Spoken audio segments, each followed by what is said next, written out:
Have you heard about the new sport sweeping the country? Do you have banana ball fever? We sure do here at Creating a Family, and we're so excited to welcome Emily Cole of the Savannah Bananas and Bananas Foster to the show today. Hello, I'm Tracy Whitney, and you are listening to Creating a Family, talk about adoption, foster care, and kinship care. You are in for a treat today. We are joined by Emily Cole, the co-owner and co-founder of Banana Ball. Emily Cole is proudly married to Jesse, and they have 3 awesome kiddos, including 2 beautiful daughters whom they fostered and then adopted. Emily and Jesse are raising awareness about the foster community and its needs through their nonprofit called Bananas Foster. Welcome to the Creating a Family podcast, Emily. Thanks so much for having me. What a great intro. Appreciate that. Oh, thanks. We are very excited to have you with us today. Let's get right into it and talk about the story of how Bananas Foster got started. What was happening in your life at the time that made you say, we need to do something for foster families while we're also still launching this brand new sport? Yeah, it is funny looking back because it was extremely parallel with the growth of the company. That's when we decided to start fostering personally. So crazy. Beginning, it was just the need to serve others was the thought. Originally, the thought was adoption for us. But then when I started learning about adoption, we learned about foster care. And it was something that both Jesse and I had kind of been sheltered from and not learned a lot about earlier in our life. And so once we read the books and we listened to the podcast, we felt called to follow the foster care route rather than the adoption route. And knowing that this was not going to be a way to permanently grow our family, but that we were going to just parent temporarily and walk alongside these families and hopefully reunify the kids that were in our home. So while that was happening, the company, Fans First Entertainment, that is the umbrella company for the Savannah Bananas and now Banana Ball, was also taking off. And so it was a very wild time in our life. We were flying all over the country and then flying home for therapies and visits and just learning the whole foster care world. And as the platform grew, for us personally and with the bananas, we felt this responsibility. We're out creating joy all the time, which we're very proud of and we're happy to do. But with a larger platform comes more responsibility, I think, to just do more good in the world. And what better fit than foster care? It was this thing that was on our heart. It was this thing that we were currently walking through and something that we thought the world hadn't heard a lot about. It's kind of this taboo topic in society still. There's not a lot out there about it. And so we said, why not? Why not be the voice for this? You look at the demographics of our games, it's comprised primarily of families. And so if you look around in the audience, you're looking at people who could be in foster care situations and you don't know, or you could be looking at the perfect audience to step into this space. And so after mulling it over for a while, Jesse woke up in the middle of the night one night with the brilliant name Bananas Foster. And from there was just no turning back. It was something that we knew we really needed to pour into. Oh, that's fantastic. Aside from the busyness of the pace of doing all of those very big things all at once, what were some of the biggest challenges that you faced in getting Bananas Foster off the ground? Well, I think in the beginning, we wanted to go slow enough and make sure that we were really coming into this space and making an impact. And so we had to educate ourselves. We had to educate our fans. We had to create the awareness. And fortunately, we had the wherewithal to kind of give ourselves a runway of stepping into this space. And so we knew in those first couple of years, we were not going to come in and shake things up. We were not going to step on people's toes. We really just wanted to aid other groups, and we wanted to just slowly start building our programs and our celebrations. And so for people who are entrepreneurs and people who are very driven to be high achievers and to see success, I think one of the challenges was making ourselves slow down and truly be intentional and impactful on what our organization was going to be. But looking back, it was, of course, the wisest thing to do because we did not just come in and flip everything on its head. It has slowly, gradually grown over the years and, are in a space now that we feel very confident in being and are proud of where we are. So that was probably the challenge when we first started. And so that leads well into the next question for the listeners who aren't familiar yet with Bananas Foster. What is the mission of your nonprofit organization? Yeah, so our goal when we created it was to make sure that we were staying aligned with who we were as an organization. And Banana Ball, Savannah Bananas, we stand for creating joy in the world and being this positive light and allowing people to just escape the normal, everyday, hard things that are out there. So when looking at creating a nonprofit, there's so much hard that we can talk about. There's negative, there's fundraising, there's a lot of pieces that could easily go into and be the main focus of a nonprofit. But we made sure that we were going to stay aligned with who the bananas were at the time.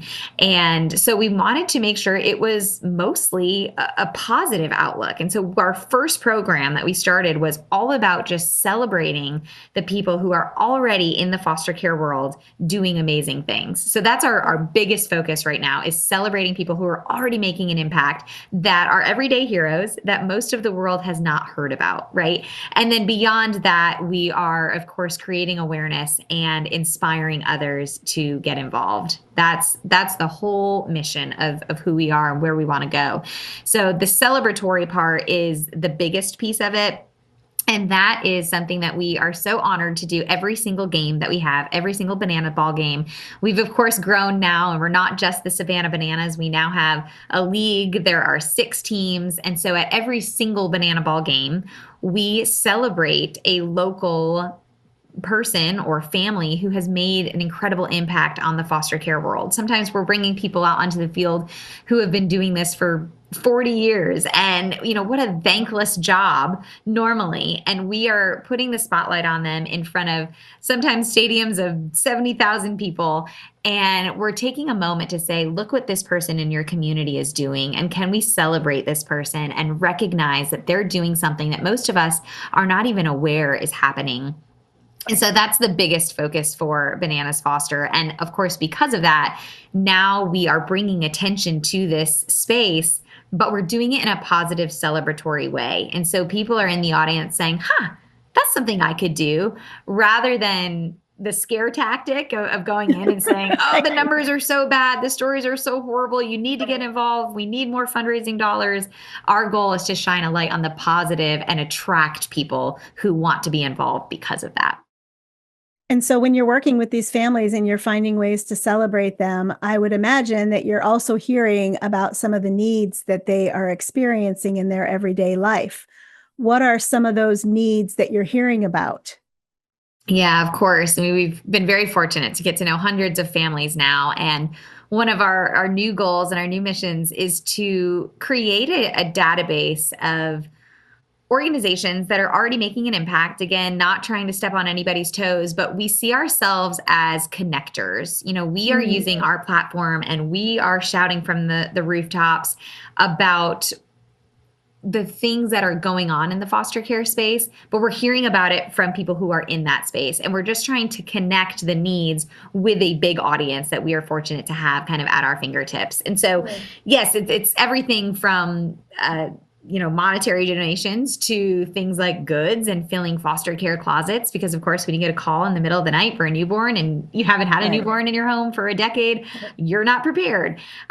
Things like meal trains and just getting involved by mentoring or being a shoulder to lean on. I mean, there's so many different ways, as you know, to support the foster care world and people who are in it. We're just trying to compile all of those ways and all of those organizations and then be the connector, so that when somebody comes to us after a game, inevitably we've got, maybe 50 or 100 people who will write to us after each game and say, I was inspired, I want to do something. Now we're able to connect them to an organization in their community that fits their needs. We're not naive enough to think that everybody's going to stand there and raise their hand and say, okay, I've decided I'm ready to foster tonight. Sign me up. But everybody feels inclined to do something at a different level. And so if we can be that connector to say, great, here is a foster care closet, here is a mentorship group, here is an organization that you can donate to. If we can be that connector, then we feel like we are going to be able to, push the ball down the field in a successful way for the foster care space. So you are matching, in a sense, the needs that you hear about when you are in a community celebrating a family to other organizations in that community and kind of facilitating some sense of community that maybe they didn't have before. Well, that's And the goal. These yeah, organizations are already doing amazing things in their right, communities. They might just not have the voice. And right. so if we can come into town and say, "Hey, this is a big need and we're going to celebrate the people who are already doing great and guess what? They live right down the road from you. And they're already making an impact." If we Yeah, get the people's attention and we can tell them about it, then we're getting ready to leave town and head to the next city, but we've now made that connection so that as we move on and hopefully make an impact in the next community, we've already connected people, in the last stop, and they're able to get the ball rolling and get involved in some capacity. and one of the keys to retaining high quality foster families is helping them have that sense of community and that connectedness to others who are interested in doing some aspect of the same work that they're doing. Because I can't change a whole system, but I can help improve the life of one family. Yeah. The statistic of we lose 50% of foster families after the first year of being licensed is something that I was taught That's a early hard on. one. And Yeah. that just sticks with me. And so, Yep. in a number of different ways, are we trying to walk alongside of these families so that Yeah. the Yeah. burnout, that churn and burn and the starting over every year with new families is not something that we Yeah. see. And Yeah. hopefully we can see that decrease. Let me interrupt for just a minute. I hope you're enjoying this conversation with Emily Cole from Bananas Foster. I sure am. Please consider sharing the link to this episode with a friend. Word of mouth is the most effective way to get the word out about what Bananas Foster is doing, but also about what Creating a Family is doing. When you are on that podcast platform, please grab the link, but then also take a moment to leave a rating or a review. The reviews that we get are always very inspiring and encouraging. It helps us know when we're getting it right. And it's also a great way to help us raise awareness of the resources and support available to foster families, adoptive families, and kinship families. Thanks so much. And let's go back to the interview. So you talk a lot about and you plan for these big celebrations of these foster families that are doing this good work in their community. Can you tell us a little bit about what a typical day of Bananas Foster celebration might look like for that family? Yeah. Well, first of all, we call them our BFFs, our Bananas Foster Family.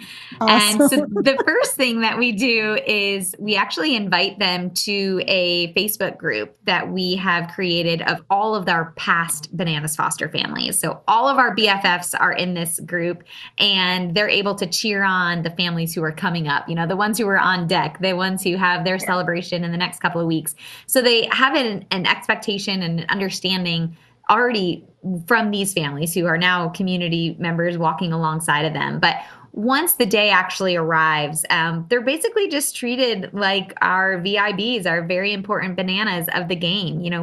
We bring them in early and they get to have special meet and greets on the field with the players.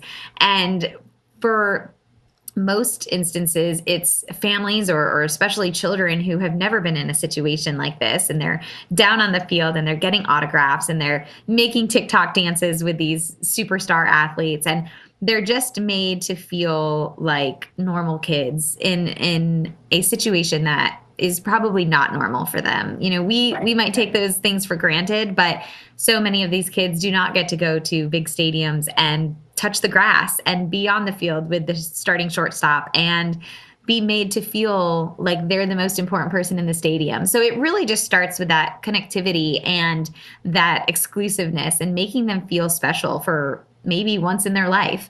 And then it goes on to an entire night of merchandise and food and drinks and special situations for them. And then the game starts hours later after they've already had hours of fun and they get to come on the field. So and at the third inning every night, we have our Bananas Foster moment. Our family of the night is celebrated on the field.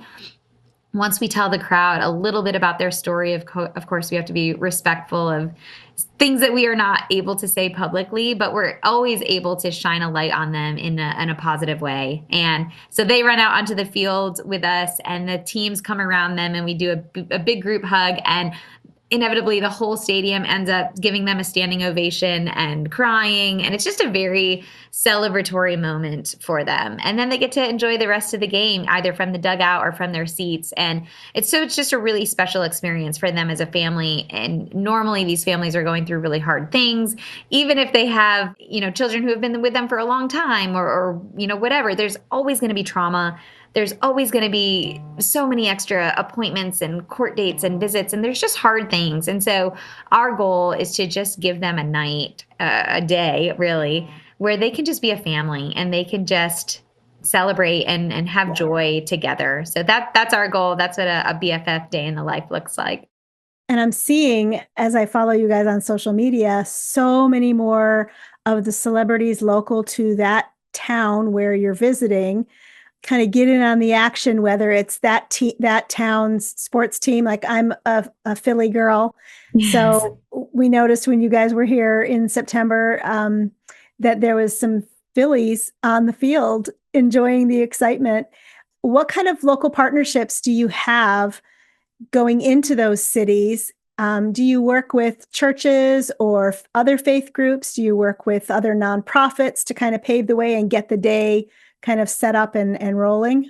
Yeah, so every city is a little bit different because our contacts in every city are a little bit different. Sometimes we're working with the local government agencies, sometimes we're working with private agencies, but all of our foster families are, of course, nominated or vetted from the people that they're licensed through or the organizations that they work with. And so it starts there. It starts with the communication months ahead of time where we are connecting with the local organizations on who should we celebrate and why should we celebrate them? Why are they superheroes? Tell us their story.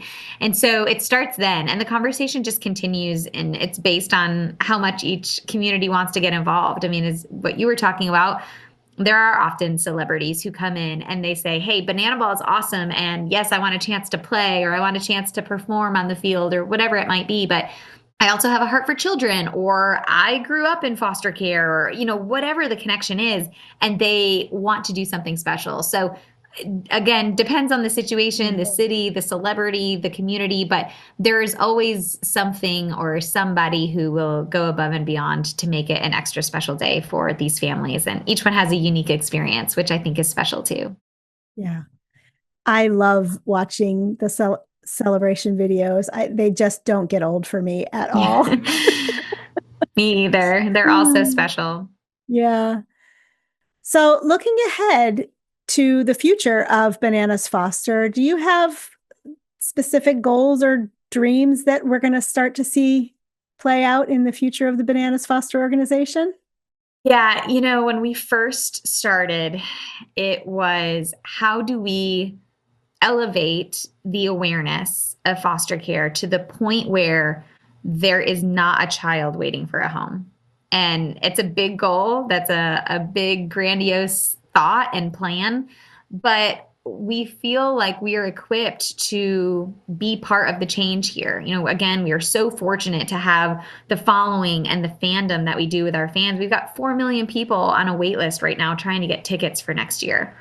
Why could we not create a wait list for families who are waiting to help children, right? If we had families waiting in the wings and they're just there, they're ready, so that when a child comes into care, if that child is Spanish speaking, or that child needs to be in a home with a therapy pet, or that child needs to be in a home where they're the only child, whatever the situation is, if we had families waiting in the wings on this wait list, and the agencies were able to go and kind of scan a list and say, this would be the best fit for this child. Oh my gosh, I cannot even imagine how much trauma we would help alleviate, because now we're not, disrupting placements, and we're not moving kids around, and we're not splitting up sibling sets, and all of the other things that come out of, it's already traumatic enough being pulled from your home and your family, but there's so many other little traumas that happen once you're in foster care. Right. And if we could have the right families waiting to match with a child who comes into care and be the right family, and they are able to pour into just that child and walk alongside of them for the years that it takes to reunify or whatever their case ends up being, we just feel like the whole foster care community will be stronger because of that. So that is the big goal. The big goal is to create so much demand, so much, such a wait list of families that we are equipped to take care of the children that come into care in the right way. That's the big goal. And on that lists of parents who are willing to do respite care for the foster parents who need it to keep doing the work they're doing. Respite care is such a huge need. And it's a relatively straightforward path to, I'll take a kid for the weekend so that you can get away and get refreshed, or, take the break that you need. We talk a lot internally about how to boost the awareness that respite care is kind of a lower cost investment with a big reward. Yes, we talk about that all the time. And, I have people who come up to me at every game and they're saying, I just don't know. I just don't know if I can do it. And respite care is something that I always encourage. It's like, hey, I don't know if I can commit for a long-term placement for 2 or 3 years, because often it ends up being that long. And I totally understand that. But respite care is actually really easy to offer. I mean, what weekends you're available, or what you can handle in your home, and it's often planned ahead of time, and you get to communicate with the foster families, and it's actually a very easy way to get involved. There's a start and an end, and it's very kind clear. of a nice. I like that little runway into the world, and making a huge difference for a kid. Yeah, it is, absolutely.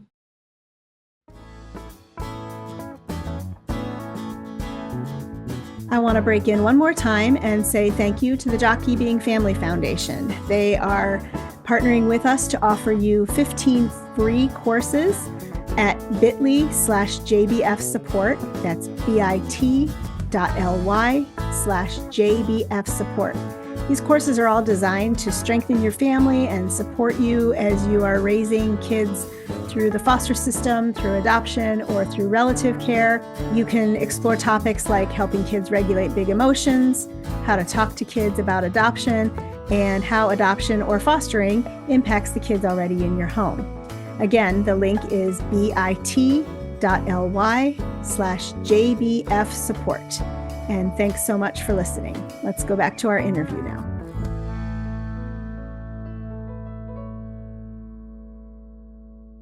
What do you hear from the families after they've had this big, beautiful day of being celebrated and being pampered, and the kids getting to just, be a typical kid and play on the field and hang out with the hot shots? What are you hearing from the families after the fact? Yeah, it's mostly just gratitude, which of course fills our cup and reminds us that that's all they want. That's all they need, is to just be thanked and appreciated and seen. So many people in the foster care world are just not seen, from the social workers to the parents to the kids themselves. And so the more that we can make them feel seen and appreciated, again, I think we'll go back into them being involved longer. And that will help that statistic of the churn and burn of people quitting, whether it's social workers or families. If we can keep people in that space doing good work for longer, then we will have a great impact. And so when they have that gratitude for us and just saying, thank you for allowing our family to have this gift of time together, that always fills up our cup to keep going. Do you have a particular story or family or celebration experience that has really stuck with you? Oh my gosh, there are so many. It's probably hard to pick one. Well, each one is different. Put a face to it, though. Yeah. I've been fortunate to be able to recognize a few different military families. And gosh, when you put into perspective that not only is one of the parents overseas fighting for our country, but the other one is at home, yes, holding down the fort, but they're also a foster parent. I mean, it just blows my mind what some of these families go through. And so there have been a few foster families that are active duty military, and those ones really stick out to me because man, those people need the appreciation more than anybody. I mean, they're getting it from both sides, the hardships that they walk through on the military front and on the foster care front. And so those ones are always really special to us. And the crowd, of course, eats that up too, because how can you not just be the biggest fan of an active duty military member and a foster parent? And so those ones always feel really special that we're able to recognize those people. And how do you hope that your celebrations will grow, or I find it hard to say improve because they all seem so amazing now, but how do you find, where are you looking for them to grow in, a couple of years down the road? Yeah, well, it's a great thought process for us because when we did start, it was just the bananas and it was a smaller thing. And now we will be doing 3 celebrations well, more than 3, but we will be celebrating in 3 cities every weekend next year because we will have two teams in one direction, 2 teams in another direction, and 2 teams in another direction. And because we are the official nonprofit of Banana Ball, we will be represented at every game. And so, yes, these are growing and they are more because every weekend we're in 3 cities and there's at least 2, sometimes 3 games every weekend in that city. And so, you could be talking about 10 to 12 celebrations a weekend. And so it's really important for us to be able to continue to make those unique experiences for them. We're growing as a nonprofit. We're small still, but we're growing so that we can give so much intentionality to each of those. And we're creating more fun little things for them. We've started a fun project with a book train. So if we have a family that comes out on Thursday night and they get celebrated, they tell us what their favorite family book is. And we get that as an organization and we bring it to them on Thursday and they get to write an inspiring note in there to our Friday night family. And we do the same thing with our Friday night family. And we pass on these books to families. And so again, having that encouragement from somebody who's walking the same path as you has been really impactful. We see people open up the books and just read the message and cry and just say, you have no idea how much this specific message means to me. And then, of course, they get to stay connected in our BFF community on Facebook. And so I think the intentionality of continuing to make these people feel special and unique and heard, even as we're growing and doing this on bigger platforms and doing it multiple times in one night, in 3 different cities, that will be our goal, is to just continue to bring the exclusiveness to each person, even though it's growing so much and it's not exclusive. What's one thing that you've learned from these families that you're serving every day that's changed you? Oh, man. I think foster care in general has just taught me that we are all stronger than we give ourselves credit for. There are so many families. I'd bet every single weekend I talk to a family who just says, we weren't going to say yes, or we weren't even qualified for this age group, or we didn't have enough open beds, but we said yes, but we got the waiver to have another person so that we could keep sibling groups together. And in every situation, of course, they've gone through hard things, but they say it's worth it. Look at these siblings together, or look at them thriving, or look at how their health has improved. And so that's a message that we believe. I mean, most of us are foster parents who work in the organization, and it's just a message that we pass on to everybody who says they want to get involved, but they're too scared or they're afraid of getting attached. It's, oh, you're so much stronger than you give yourself credit for. And that's what we're supposed to be doing. So yeah, get attached. Exactly. It's hard on us, but I was actually speaking to a therapist this morning about something else. And she said, healing comes in the hard places. And the healing that comes for these kids, for these foster parents, for the birth families that they're supporting and walking alongside of, when we can walk through, and when they are walking through that hard, knowing they're not alone in it. I would imagine that Facebook community that you have of all of the current and former BFFs is probably such a source of connectedness for those families, because they know that they're seen and heard and that they're not alone. Yeah, absolutely. That's fantastic. So let's kind of put a practical set of feet to this, make it a little practical. If people are listening and very curious about Bananas Foster or about fostering in general, what can they do to get involved or support what you guys are doing? Yeah. So our website is bananasfoster.org. That's the best way to get involved. We're also very active on social, especially Instagram. But we are compiling a list of organizations that we believe are authentic and could be supported across the country. And so, again, we're that connector. And so we are the sounding board. We are the person to help give direction, and we will help put anybody in contact with whatever sort of organization they're looking to get involved in. So people come to us and just say, I want to help, or I want to be involved, but I don't know where to start. We are a good starting point because we can help point them in the right direction after we get to know them and their situation and how they want to help. We will have a plethora of ideas and ways for them to get involved once they share with us their thoughts. And is there opportunity to serve on the day of when Banana Ball is in town? Yeah, we haven't done that yet, Okay. but we are starting to grow our program called Potassium Care Baskets, which is something that we send out to foster families. So this could be somebody who is newly licensed last week, or it could be somebody who has been going through it and they are in the trenches now and they've been in it for years. But whenever we hear about other foster families who we are not necessarily celebrating at a game, we try to send them potassium care baskets. And it's just little pick-me-ups. It's gift cards and letters of encouragement and sometimes some swag from some of our teams, or we try to help clear Amazon wish lists when somebody comes into a home and the family wasn't prepared. So all of those different little things that we can just help a family with, those are our potassium care baskets. And so we are looking at putting together like packing days for our care baskets. And so volunteers would maybe come in and help us pack those special things or write notes to kids and send those out. So that might be our next volunteer opportunity, but still putting together details on that. Currently, when we get to the stadium, our staff takes care of everything. So the players are super involved, our cast is super involved, and we're the ones that are kind of hosting them for the day. So that's covered.